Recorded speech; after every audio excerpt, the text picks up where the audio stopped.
What are your assets as a licensee? Your employees, obviously, your biggest asset. Without your employees, you're going to fail. Your license, and behind that is your raw materials and your finished goods inventory. I mean, cash aside, right? So those are your physical assets in the four walls. And that's what you got to keep good accounting over. Welcome to the KayaCast, the podcast for cannabis businesses looking to launch, grow, and scale their operations. Each week, we bring you interviews with industry experts and successful retailers, plus practical tips and strategies to help you succeed in the fast-growing cannabis industry. Welcome to the KayaCast podcast. I am your host, Tom Mulhern, and today we are talking all things compliance on the podcast. You know, as a cannabis business podcast, we cover all sorts of different topics, including taxes and bud tender education and all of these different things that are so important to building a business.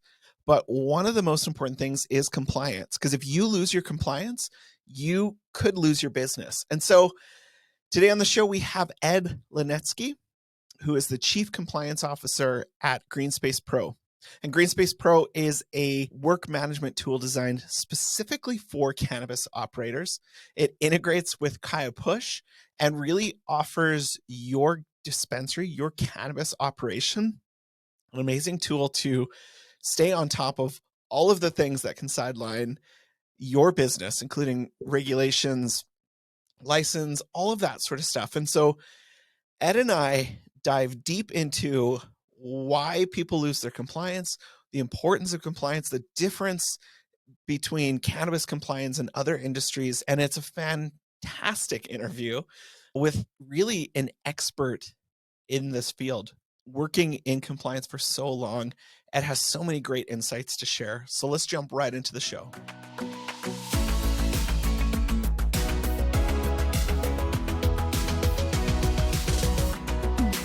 Eduard Linetskiy is the Chief Compliance Officer for GreenSpacePro, a team collaboration and work management tool designed specifically for cannabis operators. It's built from the ground up to help you operate legally and efficiently. He has over 20 years of experience in the compliance field and has consulted with some of the biggest players in the industry. Eduard is an advocate for cannabis and is dedicated to helping entrepreneurs succeed in this rapidly growing industry. He's an expert on topics such as business strategies, compliance, finance, and leadership. He received his MBA from New York University, and he's passionate about helping businesses optimize their operations to maximize their success. So, Eduard, welcome to the KayaCast podcast. It's amazing to have you on here. You're our second GreenSpacePro person to be on the podcast, so welcome. Fantastic. That's a great intro. I really appreciate that. So what's your background, and then how did you end up in cannabis? My first real job out of college, I was a finance and operations examiner for the then New York Stock Exchange regulatory arm, which then merged into FINRA, which took the former NASD regulations and New York Stock Exchange regulations and became what is now known as FINRA. And I've been in regulations ever since. At some point in my career, after I moved to Los Angeles, I was looking for a new challenge, and I was just looking for work, and a role came up. Back when I applied, it was still not common to post cannabis jobs in the job description. It was kind of code for weird industry. And okay, I kind of got the gist of it. And I thought this could be interesting. And I went for my first interview, and the energy and the passion of the people who interviewed me and just in that office was incredible. Something I haven't experienced since my first job out of college in finance. And my first role in cannabis was with MedMen. At the time in 2017, MedMen is an aspiring high octane organization, really pushing the envelope across the board. They were looking for someone to build and implement the regulatory framework as they started to expand into new states, and they would acquire licenses and through acquisitions or his existing acquisitions. And, as my journey continued, I started my consulting practice. So I do advise on an independent basis, companies of large and small. I actually really enjoy working with small because there's a bigger impact that I can make and help people and tailor a regulatory program that is right for their business. And in that journey, I met with Mike Wilson, who's the founder of GreenSpacePro.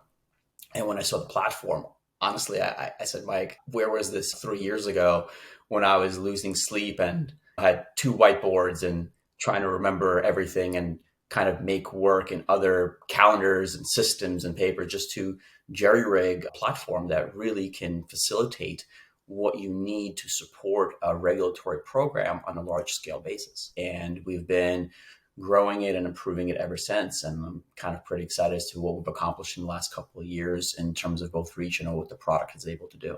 So let's start there. Like, let's look at GreenSpacePro. What solutions does GreenSpacePro offer for cannabis operations? Like, what are some of your high level solutions that you offer? For a company to be able to support their employees and essentially continue to generate revenue, they have to maintain their licenses. One of the things that I've seen many companies struggle is to timely submit regulatory license renewals, because depending on jurisdiction you operate, it could be submitted the day before, the day of, or has to be submitted 45, 90 days beforehand. And you really have to stay on top of those general requirements. So what GreenSpacePro is able to do at the very baseline is you're able to keep all your licenses in one place. And honestly, I personally sleep better on behalf of everyone who is within GreenSpacePro, because I've helped some of the folks implement some of these procedures within the platform, that their licenses will not expire, because without a license, you're not a business, right? What I suggest often is to look at your tech stack, right? And how can we minimize your tech stack to as few possible systems so that it's a one-stop shop. And this is what I like about GreenSpacePro. It allows you to combine a lot of the systems that you have into one platform. It could be a document management system.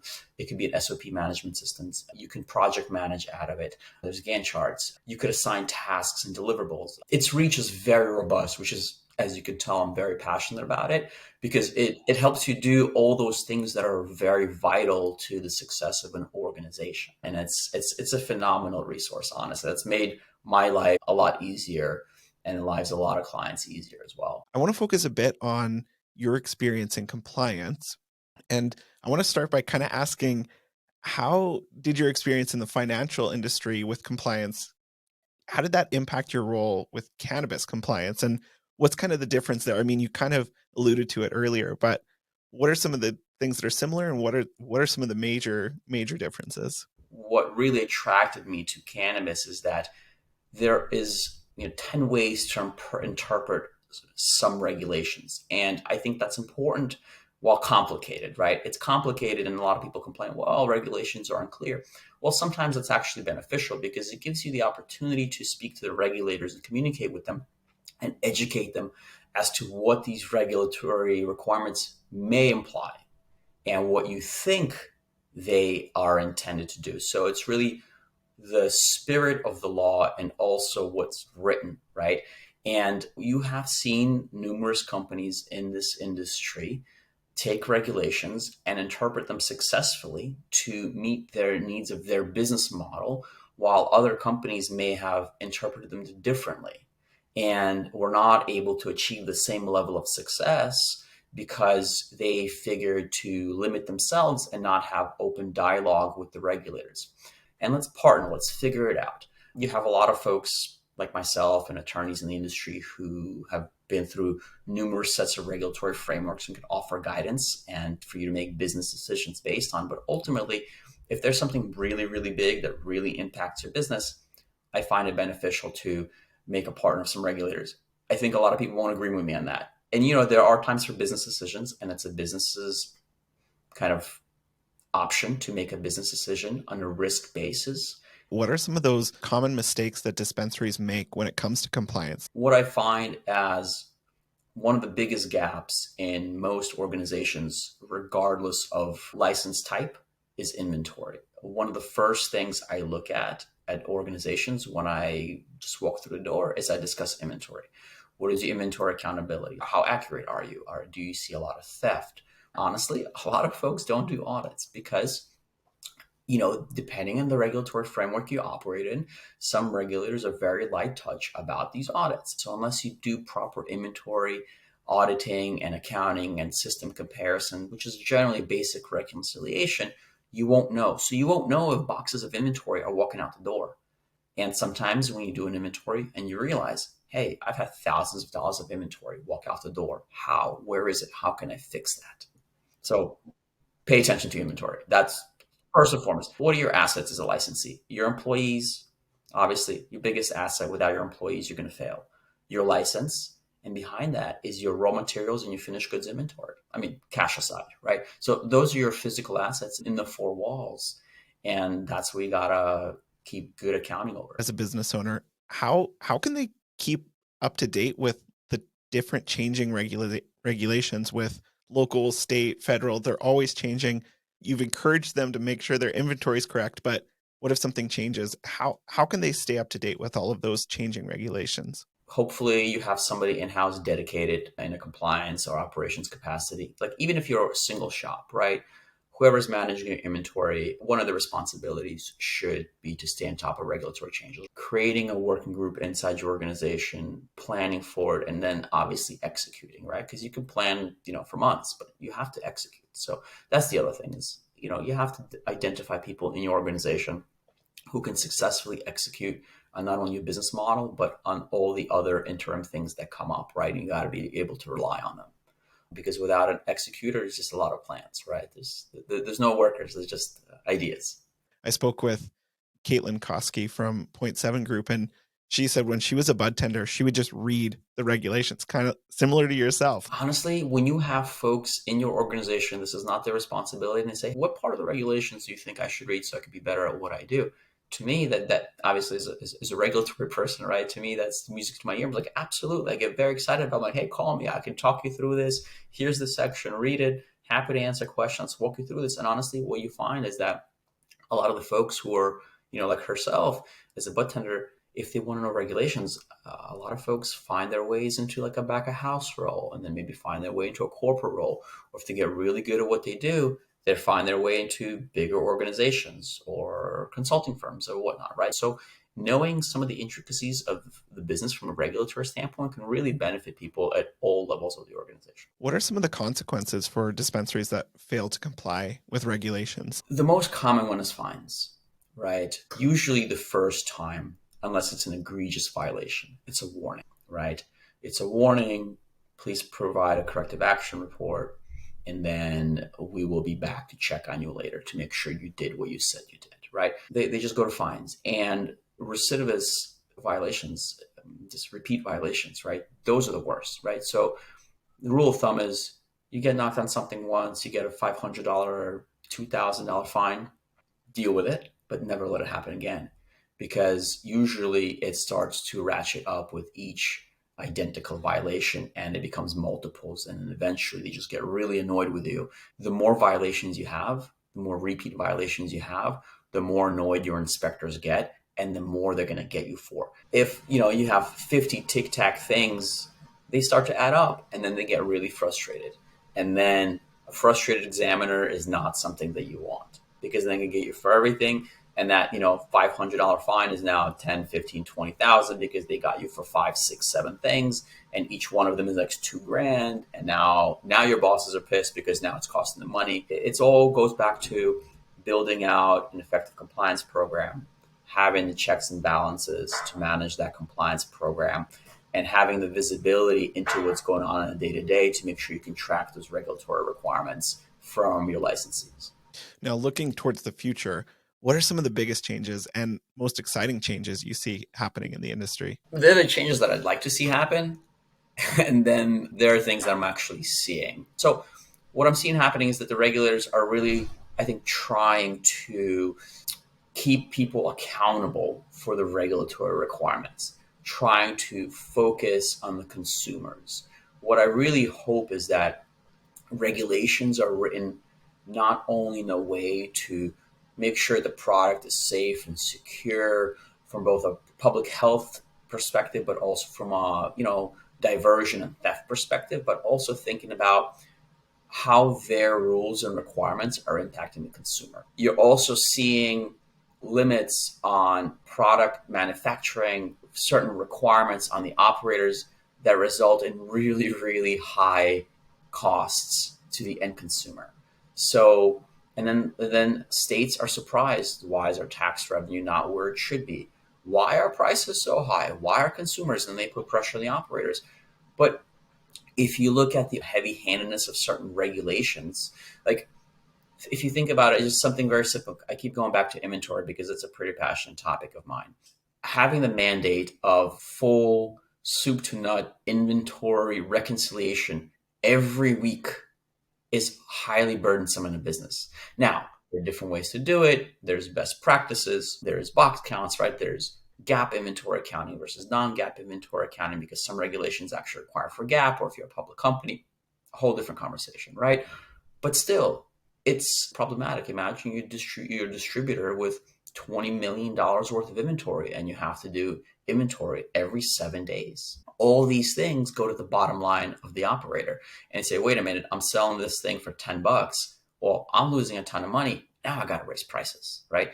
And every time you raise prices, due to generally taxation, depending on jurisdiction, prices are raised not just by 10%, prices are raised by 10% plus the factor of taxes on top of that price increase, right? So now the basket size becomes smaller. Now the customer is impacted because, the discretionary income is not as high. So there's a lot of different impacts, but I'd love to see mainly the regulators partner to some extent with the businesses that they're trying to attract to their jurisdiction to really understand how the regulations are impacting operations and what impact on prices those regulations have. Because some regulations, you can see how they evolve over time because new regulations are always iterative.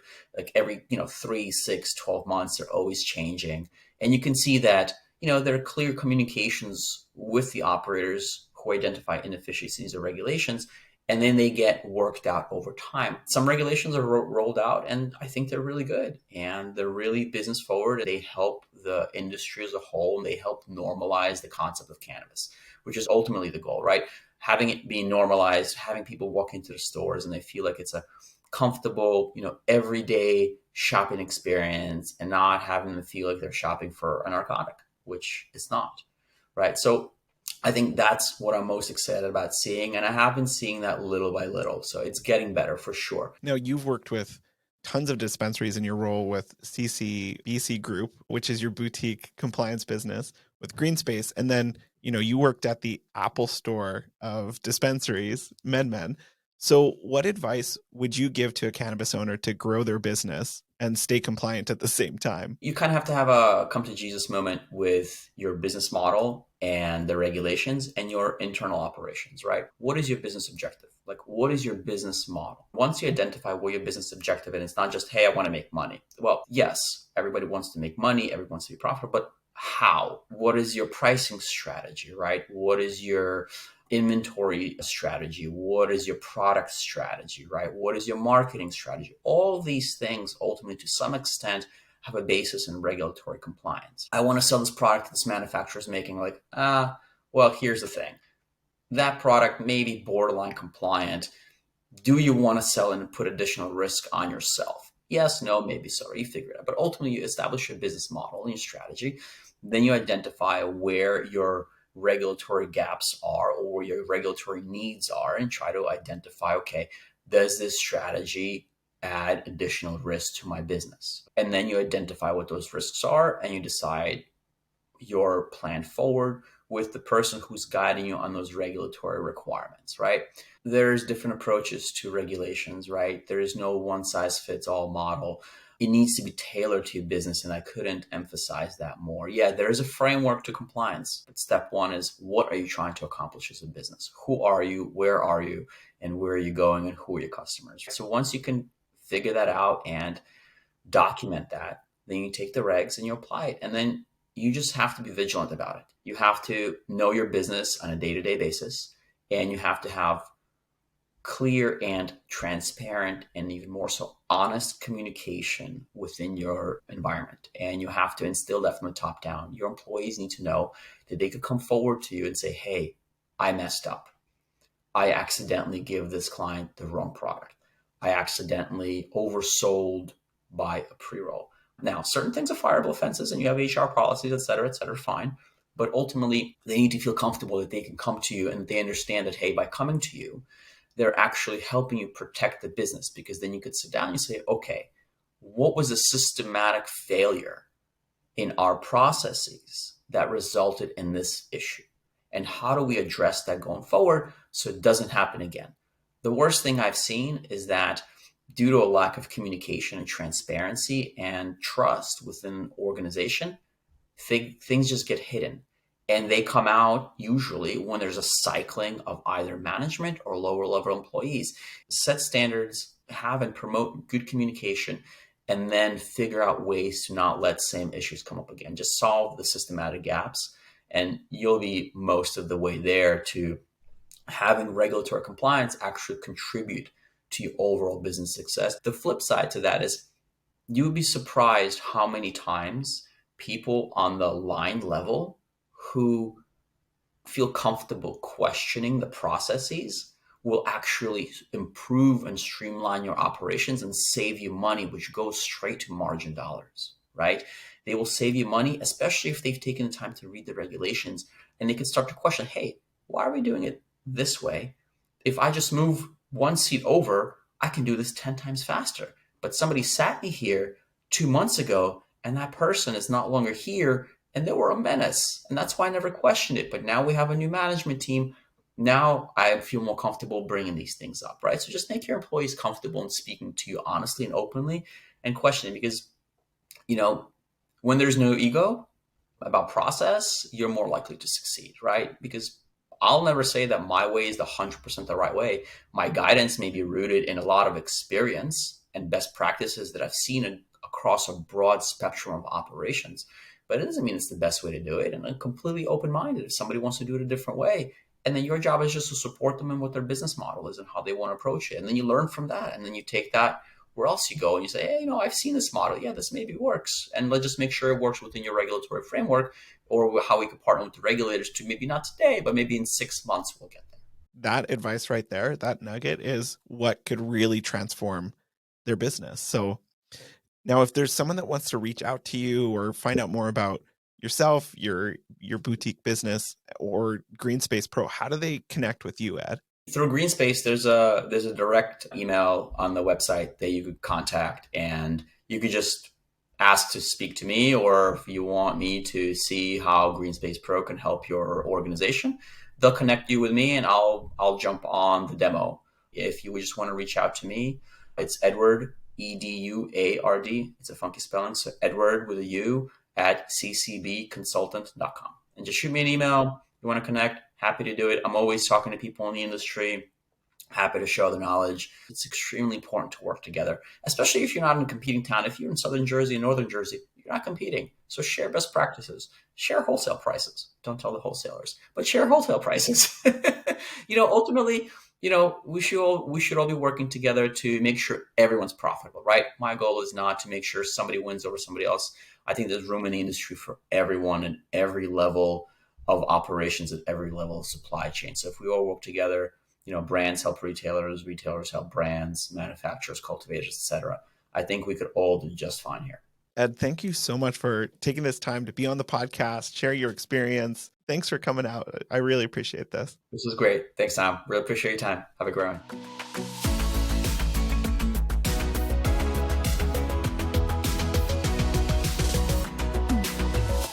Over and over again, we hear how important that inventory control is, because if you don't have a handle on your inventory, you don't know what products are coming in and coming out. And so I really appreciate Ed's advice of making sure your inventory is under control, and then also training your people and finding those point people that really love compliance and regulations and helping them to grow in their career, finding those people that are inventory people that their brain just works that way, and getting the right systems in place, but also getting the right people in place. So if you want to find out more about GreenSpacePro, if you want to contact Ed, if you want to find out more about his boutique company, CCBC Group, we'll have all the links in the bio of this podcast so that you can reach out to Ed. And I want to encourage you, get a demo of GreenSpacePro, because whether you are just starting out or whether you've been in the industry for a while, GreenSpacePro will alter and make your business so much better. It'll make you more effective, more efficient. It'll save you time. It'll save you money. And while you get a demo of that, you should also get a demo of Kaya Push, because, hey, those two systems work hand in hand. So If you want to schedule a demo for either of those, check out the links in the bio. And thanks again for listening to the podcast. We've had some really good conversations with people like Ed, who are such industry leaders, such experts at what they know, and are able to dial in the conversation, dial in their knowledge to really help you learn. This is a free cannabis university to help you get better at running your dispensary. So thanks for tuning in. Make sure you subscribe to the podcast, and we'll see you next week. Thanks for listening to the KayaCast podcast. We hope you enjoyed the show. Don't forget to subscribe to our podcast in your favorite podcast app, or visit our website to learn more about our guests and to access the full archive of episodes from the show. Join us next time as we continue to explore the world of cannabis and help you grow, launch, and scale your business.